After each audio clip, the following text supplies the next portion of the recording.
In the quiet suburban town of Maplewood, life had always been peaceful. People knew each other by name, and the streets were lined with trees that bloomed with vibrant colors in the spring. But in the past few months, something had shifted in the air. A series of disappearances had begun to unsettle the community. At first, the missing persons were considered isolated cases, just unfortunate incidents where people wandered off or became lost. The authorities didn't make much of it, attributing each disappearance to personal issues or accidents. Yet, as the weeks went by, the number of missing people steadily increased. Strangers began to vanish, and some had no apparent connection to each other, which made the disappearances even more unnerving. Detectives Miller and Harlow had been assigned to the case when it reached a tipping point. The town's small police force was overwhelmed, and the unusual number of disappearances for a place as peaceful as Maplewood started to raise suspicions. The first victim, a young man named Lucas, had been last seen on a Sunday evening at a local bar. His friends had reported him missing the next day when he never returned home. At first, everyone thought he'd just gotten drunk and forgotten his way home. But when another person disappeared, then another, the pattern became too obvious to ignore. Miller, a seasoned detective known for his methodical approach, was deeply concerned. Harlow, his partner, was new to the department but eager to prove herself. Together, they started looking deeper into the cases. There were no obvious signs of foul play, no blood, no signs of struggle. It was as though the victims had simply vanished into thin air. The detectives were faced with a growing number of missing person reports, but no leads, no witnesses, and no physical evidence to tie them together. The town began to panic. Rumors spread that a serial killer might be on the loose, though there was no proof to support that theory. People locked their doors at night, and parents kept their children indoors, afraid that the next victim could be someone they loved. Maplewood, once a safe haven, had become a place of fear.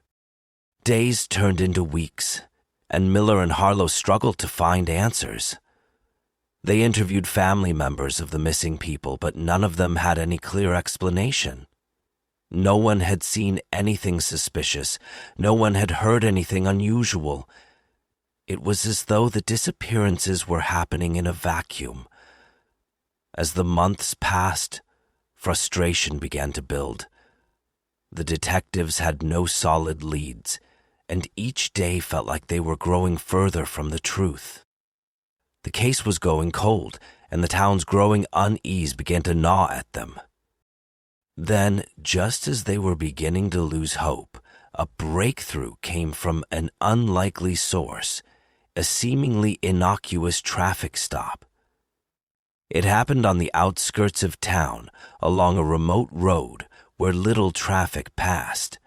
A patrol officer had pulled over a van that was parked suspiciously along the side of the road. The vehicle seemed out of place. When the officer approached, the driver was unusually calm and cooperative, providing no reason for concern. However, something about the man's demeanor raised a red flag. The officer, following his instincts, decided to search the van. That decision would set in motion a chain of events that would forever alter the course of the investigation. The routine traffic stop had seemed like just another minor event in an otherwise quiet town. The van had been parked off the beaten path, an unremarkable location on the outskirts of Maplewood. The officer who had approached the vehicle initially noticed nothing unusual about the driver or the vehicle itself. The driver, a middle-aged man with a nondescript appearance, offered no resistance, acting unusually calm for someone who had just been stopped. His cooperation should have been reassuring, but something about the situation didn't sit right with the officer. His gut told him something was off, a feeling he couldn't shake. The officer asked the man to step out of the vehicle, telling him he would be conducting a search, just as protocol demanded. The man was quiet as he complied. He didn't protest, nor did he offer any explanation for his strange behavior. While the officer carried out the search, he felt a growing sense of unease. The van was surprisingly tidy, almost obsessively clean, with no personal items or belongings scattered about. It seemed strange, given that most vehicles in this part of town were cluttered with the everyday detritus of life. Coffee cups, old receipts, or the occasional fast food wrapper. But this van was pristine, and there were no obvious signs that anyone had been living in it. The officer's suspicion grew as he moved closer to the back of the vehicle. There, he noticed a slight shift in the interior, a subtle bulge in the floorboards that hadn't been there before. It was when the officer prized up the floorboards that he found the hidden compartment beneath. Inside was something far darker than anything he had expected. At first, all he could see were a stack of photographs, some neatly organized and others carelessly thrown together. Curiosity got the best of him, and he began flipping through them. Most of the photos were unsettling. Random people, some with a vacant look in their eyes, others clearly distressed. But all of them appeared eerily similar. They were shots of people on the edge of something. The faces in the photographs seemed almost too perfect, too composed for what should have been candid moments. But then, as the officer continued flipping through the stack, he noticed something even more troubling. In every single one of the photos, there was a figure in the background, always out of focus, but never quite gone. It was as if the person was always lurking just behind the subject of the photo. In some shots, the figure was barely visible, just a shadow, a glimpse of a person's silhouette. But in others, the figure was unmistakably clear, standing as though observing the scene with cold detachment.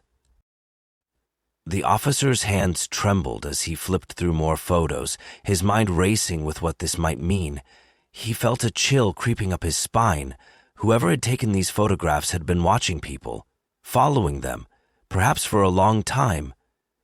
There was no logical explanation for why these particular individuals were photographed, no clear connection between them at all.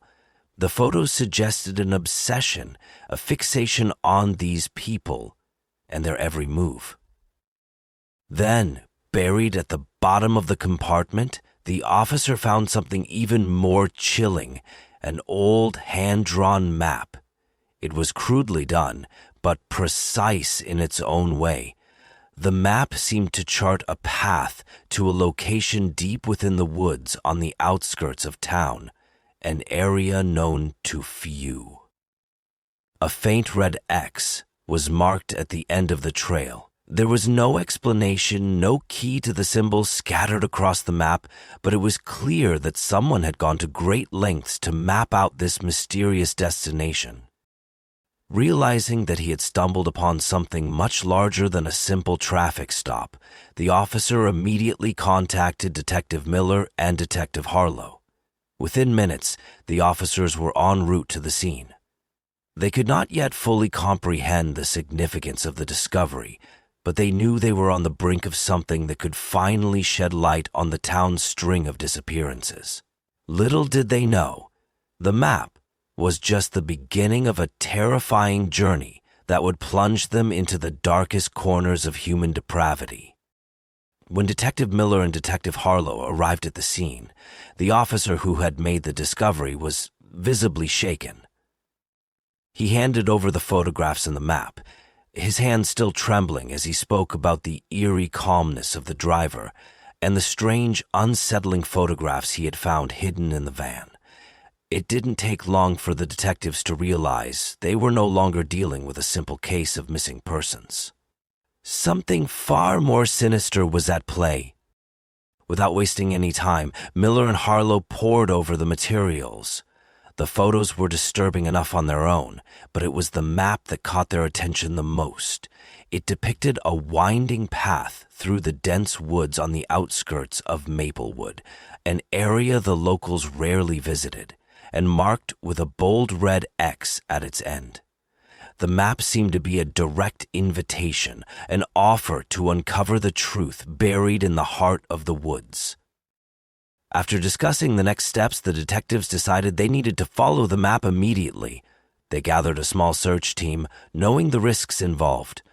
The woods had always been a quiet, peaceful area, but it had an unsettling reputation.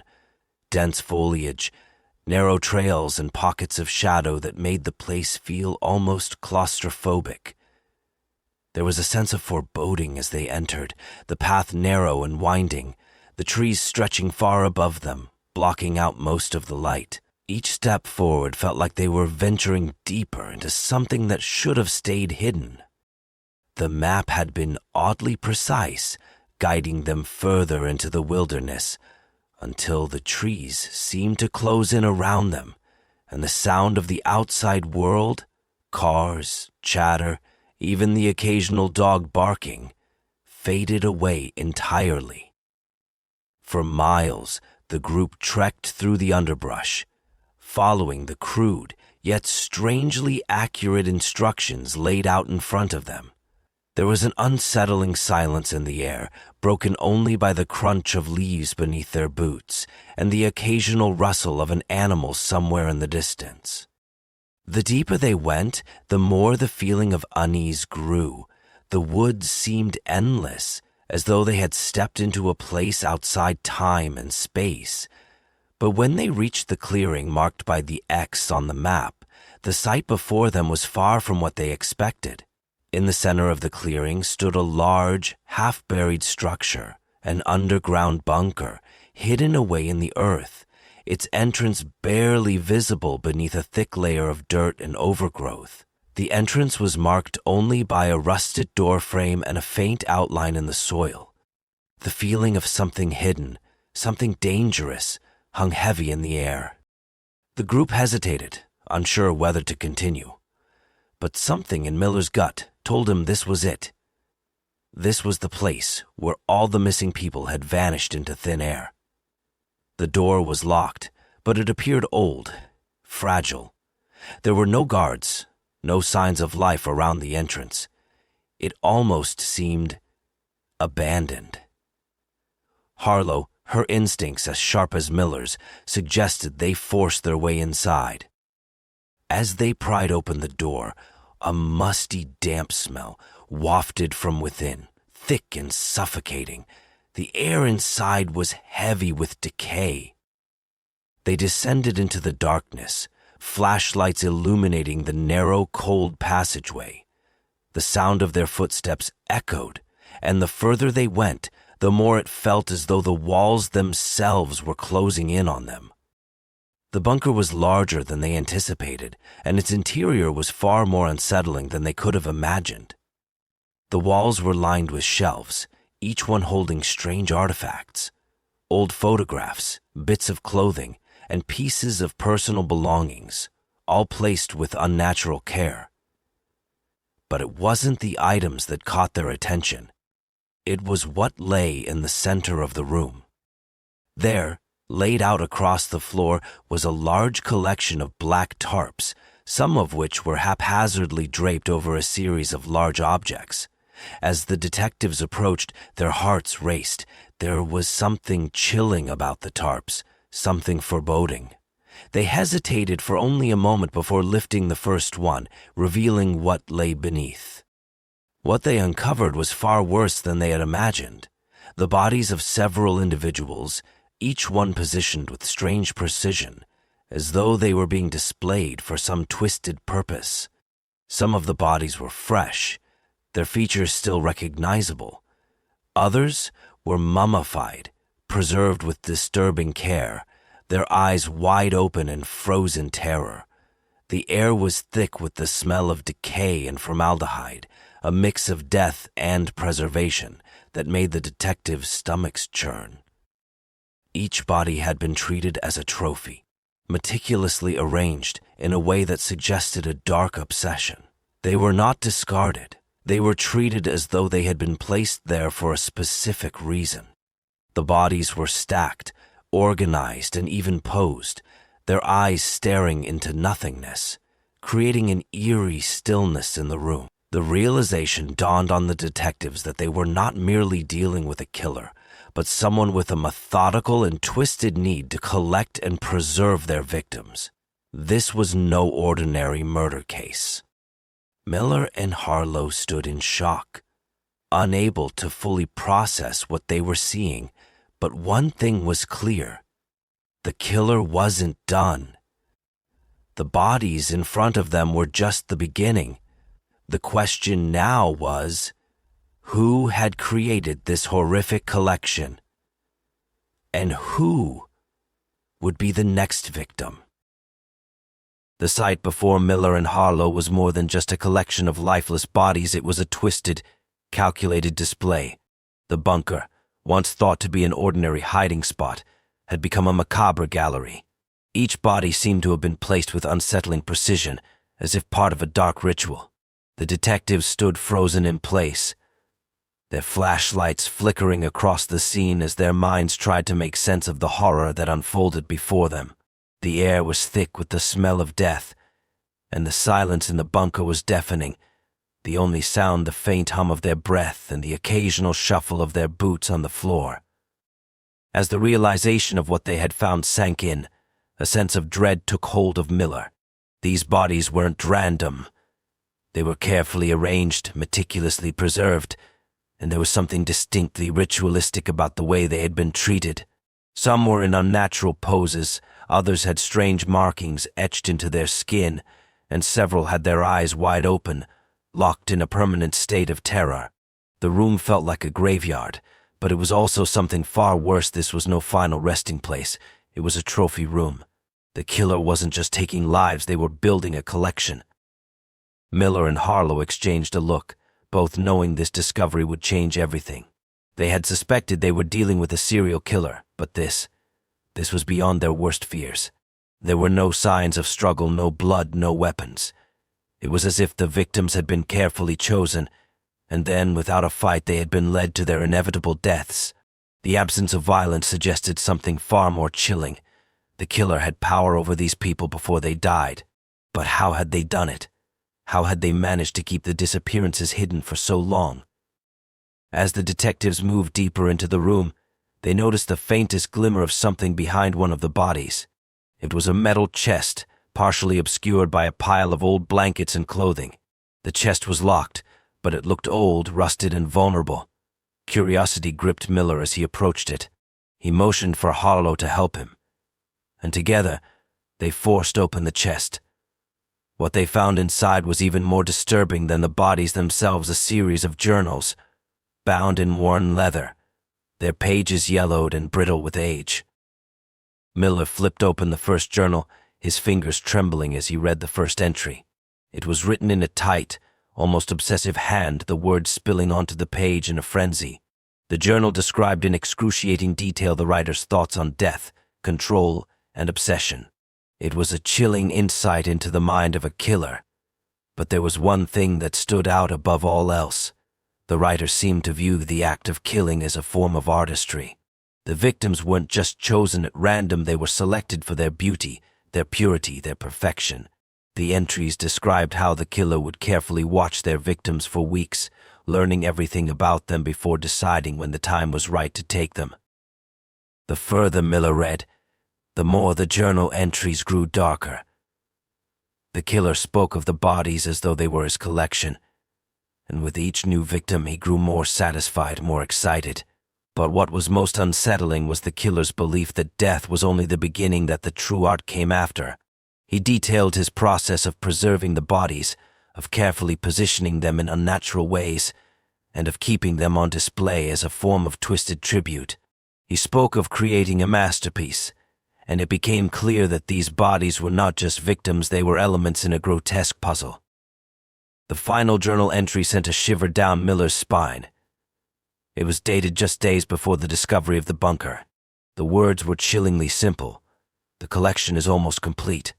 One more and I will be finished." That final sentence hung in the air like a ticking clock, reminding the detectives that they weren't dealing with a killer who had finished his work. The killer was still out there, and the final piece of his collection had yet to be claimed.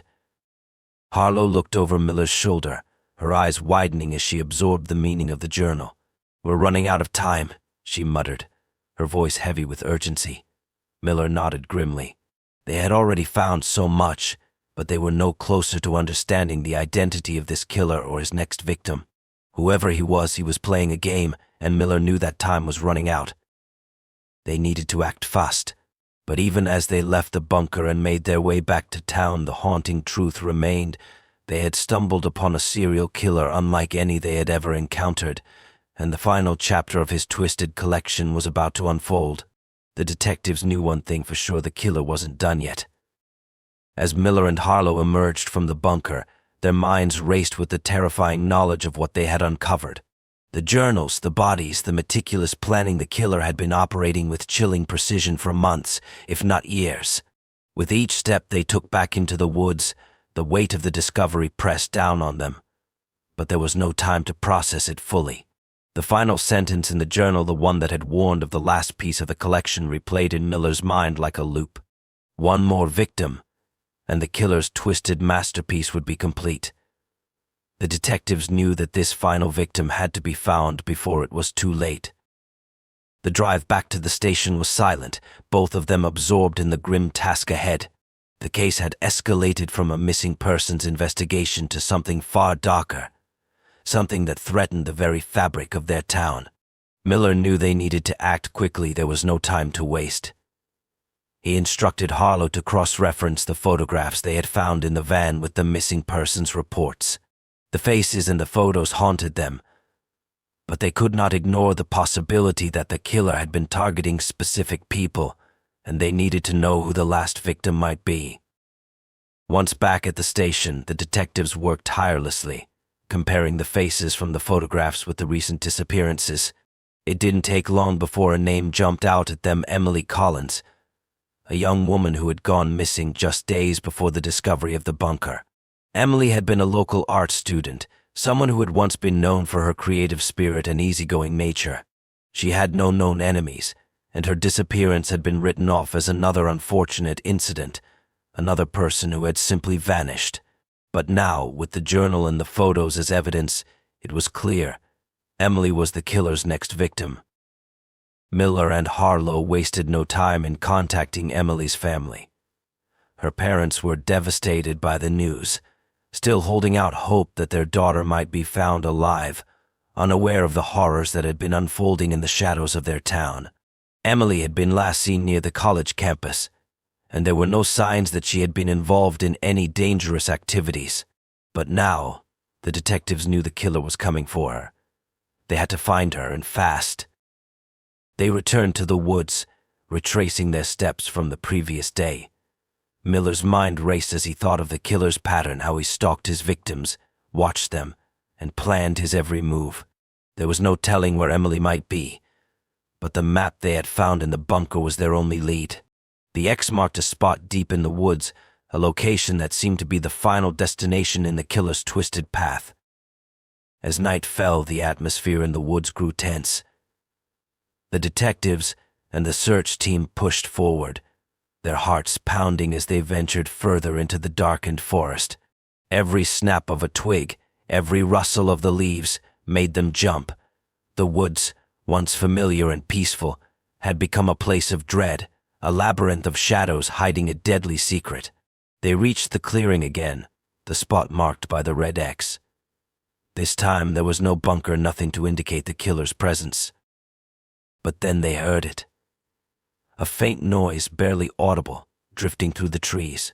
It was a scream, distant but unmistakable. The sound sliced through the night air like a knife. Without a second thought, Miller led the group toward the noise, fear and urgency pushing them forward. The scream grew louder, closer, and the group quickened their pace. They reached the edge of the clearing and saw her, Emily Collins, tied to a tree, her eyes wide with terror, her body bruised and battered. The killer was nowhere to be seen, but the signs were clear. She had been held captive, possibly for days, as part of the killer's final, twisted act. Her body trembled in fear, but when she saw the officers, she screamed again, this time with relief.